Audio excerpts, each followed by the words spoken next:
What's going on, everybody? Welcome back to the channel and to another Overwatch World Cup roster reaction video, and in today's episode we will be reacting to Team USA's final 7-man roster. And of course, in typical Team USA fashion, they had to drag everything out and make us wait for a very long time. Then even on the day where they actually decided to reveal their roster, they decided to go out and just reveal 2 players at a time throughout the day. So that is a little weird that they decided to make things so dramatic, but hey, whatever. Anyway, let's get straight into things by first taking a look at the supports they revealed. So the support line for Team USA in the 2019 World Cup will consist of Moth on main support and Raucus on flex support, which of course is the same exact support line from the 2018 World Cup. So in terms of how I feel about the support line, well, I'm confident in about half of it. I think that Moth was definitely the right decision for this job. I don't think there's any other main support in North America that can really compare to him.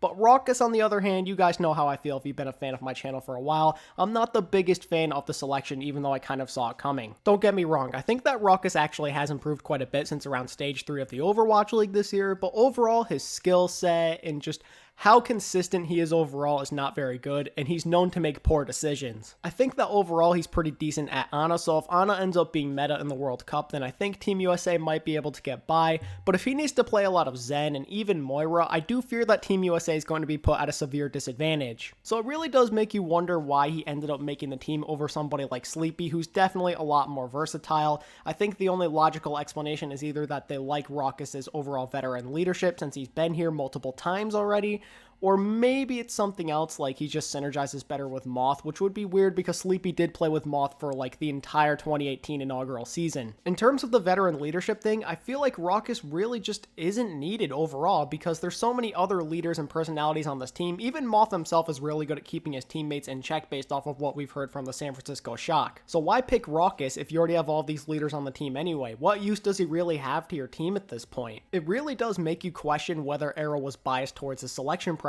or not. I mean, why would you select Raucus over somebody like Sleepy or even Dogman for that matter? It just doesn't make any sense to me. Both of these guys are superior in just about every single way. They're more skilled, they're more versatile, they're more consistent. Just in every way, shape, and form, they seem to be better. Now, Dogman did say on his Twitter that he wasn't good enough during the tryouts to make top 12, but how true is that really? Like, how much was he actually telling the truth there? After all, it's pretty obvious that Dogman has some resentment towards Arrow just because he kind of poked fun at him during the LA Valiant homestand in an interview. Now, it wasn't just because he didn't make the team. He did make it clear that he was also trying to stick up for his other American teammates on the Atlanta Reign who didn't make it, but still, I'm not saying this is definitely true or anything, but maybe there's a chance that Arrow just didn't like Dogman. But that's enough about him. Dogman didn't even make the top 12 to begin with, so let's focus a bit more on Raucus and Sleepy here. So other than maybe Raucus having better synergy with his teammates, being a better leader, and just that veteran that the team may need, and maybe even Arrow being a little bit biased, perhaps Raucus actually did just outplay Sleepy in the tryouts.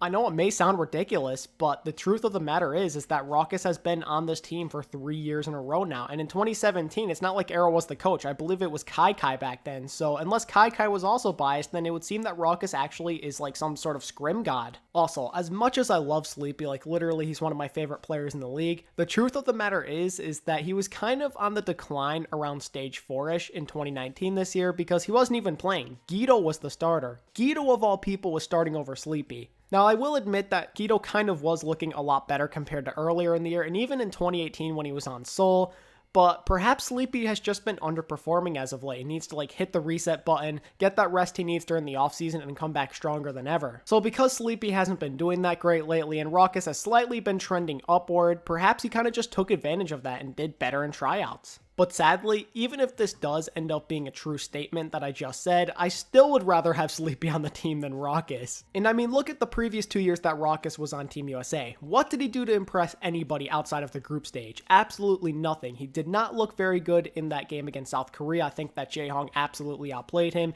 and even Boombox was kind of making him look like a fool last year. So why stubbornly hang on to Raucus and have him join the team again if he hasn't posted any kind of results? I just don't understand the logic. Even if he does have better synergy than the other flex supports who tried out. I mean, he just hasn't done good ever in the World Cup. I don't see any reason why you'd want to have him again. Unless Ruckus shows more flashes like he did during Stage 3 for the Outlaws this year, I'm afraid that he's going to be exposed as a major weakness on Team USA. Again, for all we know, Ana could end up being like a must pick in the meta. We don't know what the meta is going to be come BlizzCon, but if it's anything like it was during the Overwatch League or like in the upcoming playoffs for the league this year, then he's probably not going to get the job done. My overall thoughts on the support line is that I think Moth is going to do really good since he's been such a super consistent player in the league this year and that he's also a really good team leader, but I am concerned about Ruckus for sure. I don't think he was the right decision at all, but hey, what do I know? I'm not the coach for Team USA. Anyway, now let's move on to the tank since they were the ones to be revealed next. So the tank line of Super and Space, honestly, I don't have anything bad to say about them for the most part because this is the tank line I was hoping we would get. And I mean, I can't really say that I'm all that surprised to see either Super or Space, especially when it comes to Space just because he's been such a consistent hard carry on the LA Valiant ever since he joined the team last year. So with him being that skillful, why would you not pick him? It kind of seemed like a no-brainer. That's the exact reason why he was the only off tank to make the top 12 to begin with, I'd assume.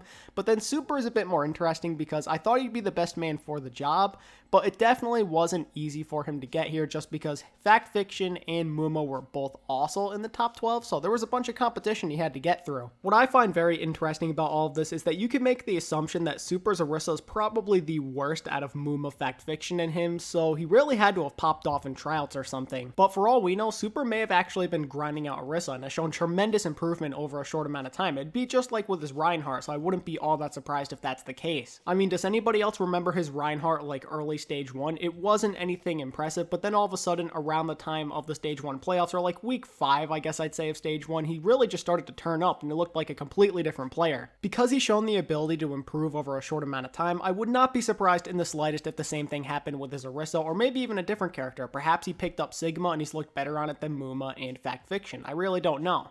Also, I'm thinking that maybe Super just has really good chemistry with some of his teammates. Like Space, for an example, I know that him and Super get along really well on stream together when they duo, so I'm sure they've looked really good together in tryouts.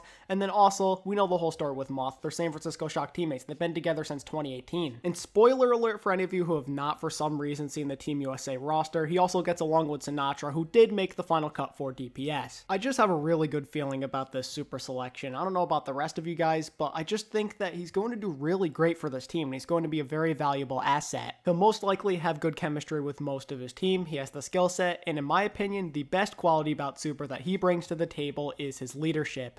I think you can maybe say that Fact Fiction is around the same level in terms of leadership qualities, but he definitely does have the advantage over Muma. I've said it in the past and I'll say it again. I see Muma as more of the follower type, and no, I'm not saying that he can't have good communication and that he can't be a shot caller. I think it goes beyond that kind of stuff. I think it's crucial in any sport, whether it's esports or IRL sports, to have somebody who can lighten up the mood outside of the game, somebody who can lead the team in the locker room. And Super straight up is that kind of guy. He has the personality traits for it. But as to why he got the starting job over Fact Fiction, I think it more has to do with the in-game performances compared to the leadership qualities. I think that Fact Fiction over the last couple of weeks for the Valiant hasn't looked all that great, and although Super's been on the bench, I think maybe he's just been outplaying him straight up in the World Cup tryouts. It was my assumption that Fact Fiction was a bit more well-rounded in terms of his hero pool, but maybe that's not the case anymore. Maybe Super's grinded out Orisa so much to the point where you can't tell the difference between the two of them, or maybe Super's even better than him. This is just me speculating, but whatever Super did at the end of the day, it definitely impressed Arrow and the rest of the Team USA committee to the point where they believed he would be the better option over both Muma and Fact Fiction in that really tight race they had in the top 12. I'm really digging this tank combo of Super and Space. I think they're going to do great no matter what they're playing, whether it's Orisa Hog, Rein Zarya, Winston Diva, Orisa Sigma, or some other tank combination. Doesn't matter what it is, I think they'll do just fine. And now finally we have to move on to the DPS. I already revealed one earlier, that being Sinatra, but joining him will be KSF and Corey. And the thing that stands out the most for me personally when looking at this DPS rotation is the fact that there's no projectile specialist at all. I think that KSF used to play some like Pharah and Genji back in the day,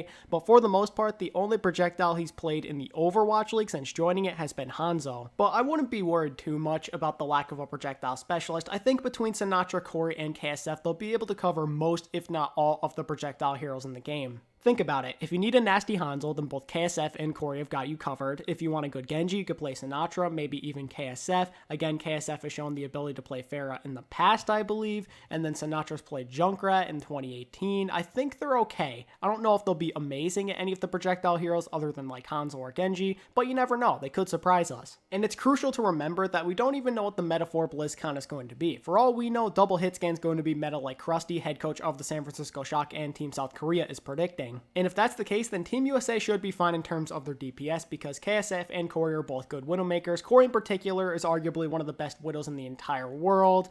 Then you could have KSF flex onto whatever else you need, whether it's like McCree or whatever, or if you need a Tracer, you could put Sinatra in the game. And if some other meta comes up, like Double Sniper, let's say, Team USA is going to be in a really good position because, like I said, Corey and KSF are both solid Widowmakers and Hanzo, so it doesn't matter who plays what, you'll be in a good spot either way. Now, in terms of who starts, I'd assume that KSF and Corey get the job just because I think that their skill sets overall will be better since they're more versatile, but you never know. Perhaps we're in a meta where you need a lot of flanker heroes, so Sinatra could be of use since he's good at Doomfist, Tracer, and Sombra. And speaking of Sinatra, him making the team has given me some very mixed feelings. On one hand, I'm a little surprised, but at the same time, I'm really not. So I'm not that surprised just because of the fact that I actually predicted Sinatra to make the final roster for Team USA, but at the same time, is he actually worth using a roster spot on? I just don't know. I don't want to make any assumptions just yet because for all we know, the meta actually could require his skill set, but I feel that if any sort of snipers are involved, or if there isn't a lot of Tracer, Sombra, Doomfist, or Genji, then Sinatra's likely going to be on the bench, which is sad because he's going to win the 2019 Overwatch League MVP most likely. I just feel that since not a lot of Zarya is involved, he might not be as useful. I'm not saying that he can't be useful at all, because in the little time he has played for the San Francisco Shock in Stage 4, he's looked pretty good, but again, those were on his comfort picks for the most part, other than like playing some Mei here and there. But maybe, just maybe, the Team USA coaching staff has something planned for Sinatra, kind of like what they did in the 2018 World Cup group stage game against Team Canada, where they had Sinatra flex onto things like Wrecking Ball and Reinhardt. Now obviously, since the 2-2-2 roll lock is a thing, we won't see Sinatra flex on a tank unless he plans to play it for an entire map,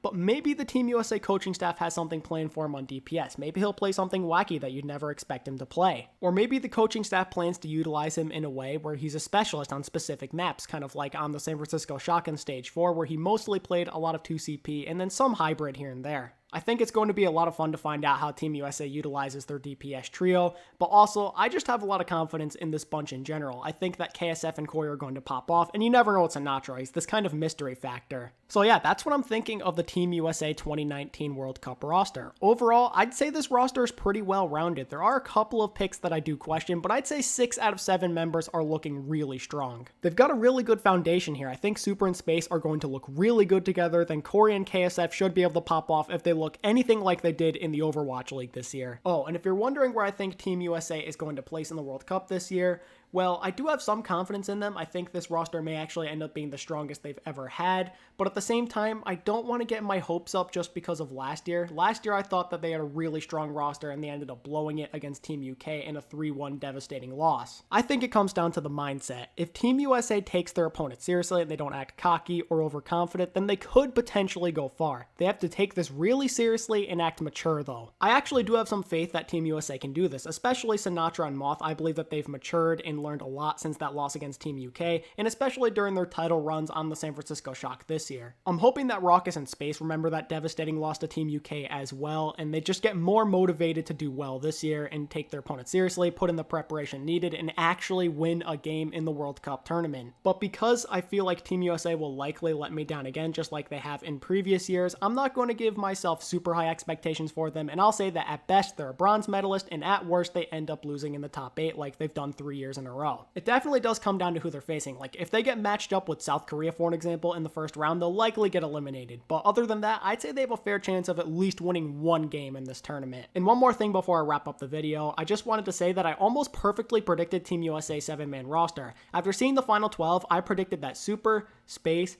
Sinatra, Corey, Hydration, Raucus, and Moth would make the team, and the only person that I got wrong that didn't make the team was Hydration, so that's pretty good. I went 6 for 7. Anyway, that's going to wrap up yet another Overwatch World Cup roster reaction video. If you did enjoy this content today, then I'd appreciate it if you could hit that like button and sub to my channel if you're new. Also, make sure to let me know what you think of Team USA's final 7-man roster down in the comment section. As always, thank you all so much for watching today's video. I really do appreciate it, and until next time, this is ATP, signing out.